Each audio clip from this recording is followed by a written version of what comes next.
Alright folks, welcome back to the channel. Today we've got an interesting piece here, certainly a formative piece, a cornerstone piece of combat customizing the 1911. We've got a Gunsite GSP. We appreciate y'all tuning in here to our channel here at KGB Customs LLC. We're trying to share interesting custom guns with you as we come across them. This pistol was manufactured in 1992. That was also right about the time, within a year of Ted Yost's arrival at the gunsmithy, where he eventually was the lead gunsmith of the gunsmithy and developed lots of cool and interesting modifications and certainly honed his skill as a pistol smith. A little bit about Gunsite. Gunsite, some of this information is stuff I've gleaned from an article written by Dr. Will Dabbs that I'll share with you. So Gunsite Academy was not originally Gunsite Academy. It started in 1976 by Colonel Jeff Cooper. Cooper was in the Marine Corps, and Jeff Cooper was born in 1920, served in the First World War. He killed his first Japanese soldier at close range with a Colt Peacemaker, so a single action army revolver. At the time, he believed that the vintage wheel gun was more reliable than his issued sidearm, which would have been an M1911A1. But Cooper went on to serve in Korea before leaving the Marine Corps. Of course, once a Marine, always a Marine. And Cooper continued to study gunfighting and combat shooting and what it took to be proficient at that. Naturally, he coming from a background where you had to be a gunfighter to stay alive in the Second World War in Korea. Many attribute, in the beginning, 1976, American Pistol Institute. They were just a pistol institute at the time. API was the only game in town for teaching combat handgun shooting and mindset, etc. When you need to engage a threat and how best to put that gun into action.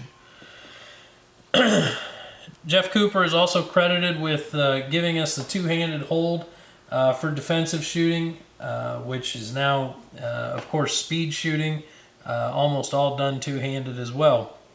Prior to that, most law enforcement trainers and military trainers taught a one-handed hold with you putting your offhand somewhere else, pocket behind your back, perhaps on a flashlight for an LEO situation, but not on the gun. So it's kind of hard to overstate Jeff Cooper's impact on practical gunfighting, carrying a defensive handgun, and also training those who go into harm's way, both military and law enforcement, who need to rely on their handgun, their sidearm, as a first or last line of defense, depending on the mission and kit, of course. Gunsite's still in business, of course. Gunsite was renamed to Gunsite when he started expanding and offering handgun, long gun, and shotgun training.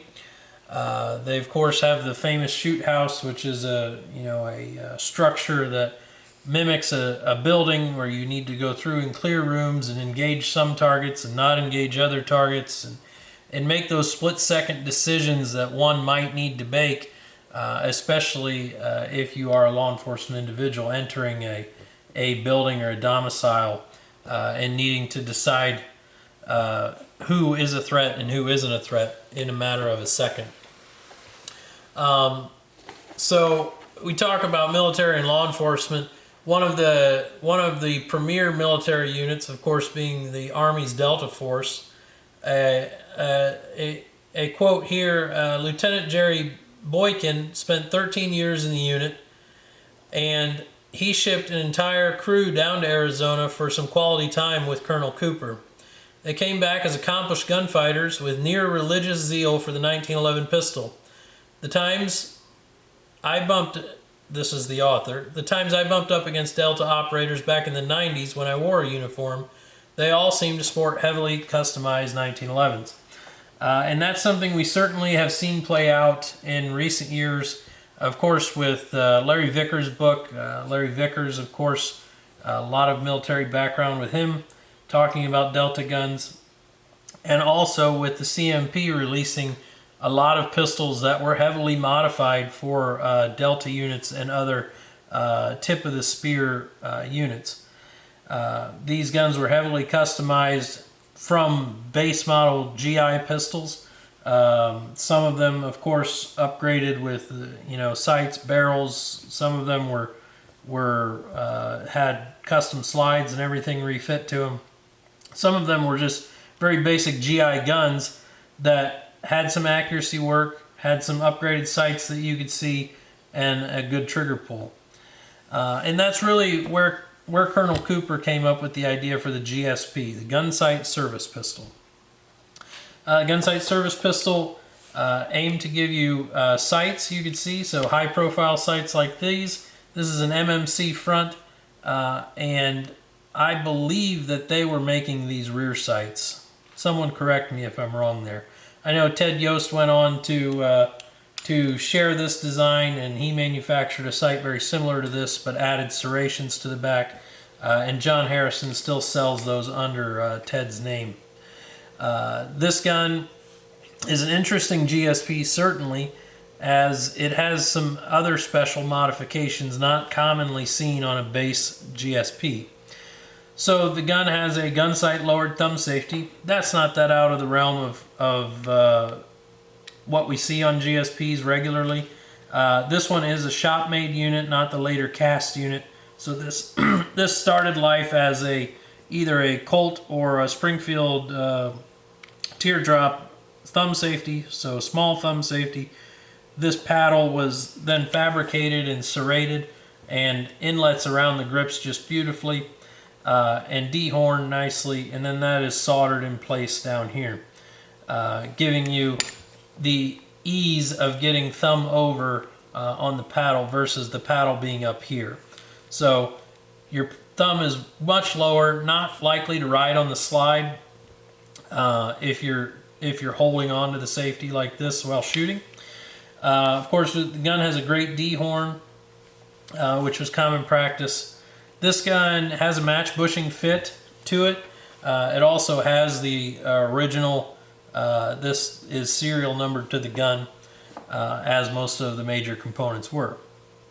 So this gun shipped from Springfield in 1992. It is a stainless steel base gun, which was not super common. You don't see, most of the GSPs I have seen have been either parkerized or matte blued. I've not seen one that is a stainless steel gun. The finish on this one being black tea, I do believe. Working around the gun, we see it has slim grips. Talking with Ted Yost the other day when I got this in, he's pretty sure they were the first ones to slim down grips. These would have been Harriet combat grips, standard thickness that they slimmed down. And they also pioneered the Slimline conversion of the frame, which we saw other outfits attempt, probably mostly done by Gunsmoke in Colorado, who was a Gunsite devotee as well. But the whole frame from here down has been slimmed down by a few thousandths on each side, and that really is quite evident when you grip the gun, just how reduced it is. And of course, paired with a short trigger and all the D-horn work, it's a super comfortable gun for small to medium hands to get around the circumference of it. So we have slim grips, slimline profile, and the Gunsite low safety, which gives you a very friendly feeling pistol overall. The Gunsite classes are kind of interesting to me. I didn't know this until I started researching for this video, that the objective, of course, of Gunsite was education. Originally, their courses were numbered, and they still are by and large, 250, etc., because they were assigned units by the University of Phoenix as a part of their program. Evidently, they were maybe accredited with the university. I'm not sure. But anyway, that I always thought that was interesting, that they just had numbers instead of a descriptor, like introduction to handgunning or what have you. But they had numbers according to this source because of some sort of University of Phoenix accreditation there. Here's a quote from Colonel Cooper about using your handgun. Owning a piano does not make you want a pianist any more than owning a handgun makes you a good shooter. And that really is kind of what the whole idea of having one gun to do everything. You know, having a gun you're really married to and spend a lot of time with and fire a lot of rounds through really begins to ingrain that gun's eccentricities into your eccentricities, and you know how to hold it, you know where the trigger breaks, you know where the sights are, and you know what you can expect out of it every time. The GSP was designed to be a ball bat reliable pistol at an entry-level price. That's why it doesn't have a lot of fluff. You don't see beaver tail grip safeties on them. You don't see Novak style sights on them unless they were added down the road. No adjustable sights, no fancy machine work. Just a clean basic pistol that you could stake your life on. And that was really the whole vision behind the GSP pistol. Not often I share what isn't maybe a full house custom gun here, but this gun I think is important enough to the history of combat shooting, and I wanted to share it with you guys. I hope you enjoyed the video. Click some of these buttons around on the screen here and you can find a playlist. Perhaps I'll put this in the 1990s and newer playlist, as it's not marked Yost. Certainly he touched this gun when it was at Gunsite, but I won't call it a Yost pistol without his name on it or his word that he did it. Thank you guys for tuning in, and check out our other videos. Thanks.